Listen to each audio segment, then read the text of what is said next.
Njagala kusinzira ku NTV wano okutegeeza abantu bano ba mirundi esatu mu bufunze nnyo. Temusobola kuteekateeka kalulu k'amazima na bwenkanya nga temwatuwa final results z'akalulu akakola ki akalimu okutta abantu abayitirivu, akalimu okuwamba nga nakati abantu balakinga famire zaabwe tebamanyi malaalo mu makomera abantu baabwe tebaliiyo okitegedde nga ne bannaffe oba oli abayita Religious Council olwaleero nga bwebatuuzaawo ne bagamba nti kyo kino mwakikola mutya kubanga nze mbeera bano waba Bishop sitera nnyo gendayo NUP naye mbeera ngoberera ti NUP babanja abantu baabwe 18 kabuli zaabwe tebaziraba ne makomera tebakola ki tebaliiyo. NUP erakinga abantu basukka 400 bali mu makomera.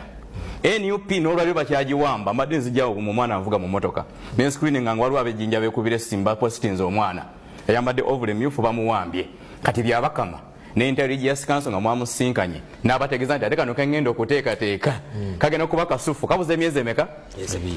eno bawamba kati kyenandisuubidde ekyamangu kyenjagala nsabire ku NTV wano mu bwangu bw'ekitalo ffe nga bannaddiini pano eno n'abakakiiko k'ebyokulonda tufune toko show eri open ngekakasa bannansi one honorable byabakama asooka awandiikira ebitongole by'ebyokwerinda byonna kuba ebbaluwa y'enkulu nge asaba Simon Mugenyi byabakama nsaba nga sinnaba kuteekateeka kalulu kaddako ebiri mu mawulire ebiraga nti waliwo abawambibwa n'abalala abatalina kwatwalibwa mu makooti n'ebirala nga bavunaanyizibwa misango gya byabufuzi abo bonga sinaba kuteekateeka kalulu kano basooke bateebwe era Simon Mugenyi byabakama ne bakamishona be bavuge emotoka direct bagende wa President Museveni boogere bokka nga tewaliwo muntu mulala babyakulonda na President aveeyo kuba constitution emu rights aveeyo agende nti bannenge abaana bonna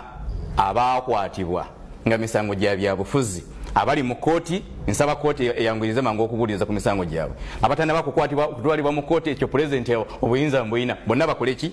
tugende mu kalulu 226 nga buli side eri happy ne side mugenda mu kalulu side eno eri kuziika buli lunaku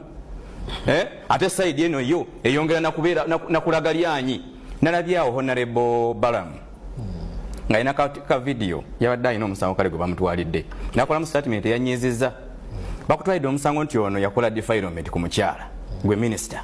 novena noga nti bwaba yagikola ngenda omugambe ngenda mulope wa General Muhoozi takimanyi General Muhoozi alina basement erimu ne AC yagigulyako ne drone ezino n'abantu abafaanaganako bwe batu imagine you a minister okitegedde abantu bakwetaaga mu statement egenda okubawa confidence okumanya nti nabo batudde bagenda mu kalulu badiringa nawe minister oyine kinyenjawulo kyogenda okuteekawo so nze nja kusaba busabye nti nga tugenda mu kalulu kano 226 tetwandisuubidde kulaba kubanga Honorable yagambye rather omusumba yagambye nti akalulu k'ekawempe Honorable byabakama kamuva mu ngalo just one constituency assurance kijagenda okutwa ndi constituency esooka 13 ku mulundi gunateza agenda zikwata asuke nga bwe yakwata ekawempe so ebintu ebyo byonna ekisobola bigonjola kiri ekintu eki one ffe bannaddiini kwekkusa ne tukakasa nti Seeka Kamyuka bw'oba oyagala emmotoka ennungi obunkenke buteeke ku ndigazo zigigule kubanga baali babikozeeko omusumba waba ayagala emmotoka ennungi obunkenke abuteeke ku ndigazi bamugulire emmotoka okitegedde bannaffe abakatuliki ntera nnyo okubanga bakikola bafadha babagulira ku mmotoka oluusi kakati bannaddiini bwebamala okuba nti amaanyi g'abannaddiini gali wakati waabwe n'endiga zaabwe bagenda kuddamu bafune amaanyi naye munnaddiini ng'okyasuubira nti Seeka Kamyuka President yagenda omuwa emmotoka mwagenda okutambulira nawulirako n'ebiseera ebyo nti n'omusaala agenda gutuwa kati ffe ate mu busiraamu nawulirako n'ebiseera ebyo nga bagamba nti kakati ffe okusomesa buli Seeka agenda okusomesa kati nga nze olwokutaano balina okuwa kalikoda okateeka wano bw'omala okajjako bakatwalenga mu b'ebyokwerinda bategere na biki byogenda okusomesa no sense nga kisoboka ekyo kutubanga za kuliko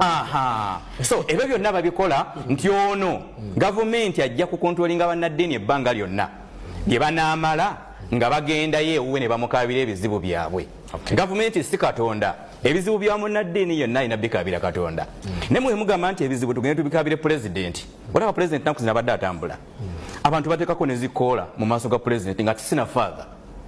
abalala ne bateekako amakanzu sina seeka, ne bamutega abayayayaawo namulabye wano ebusega katale awo. Omusajja yayogedde mu maaso ga pulezidenti wallahi nga tamanyi na kusaaza swala, naye ye yayogedde nga imaamu. Era pulezidenti agamba sakeni y'abayimaamu ngenda giteeka mu miliyoni ameka. Ngamba naye biki bino ono pulezidenti wa ggwanga kirino. So nolwekyo nga mmaliriza,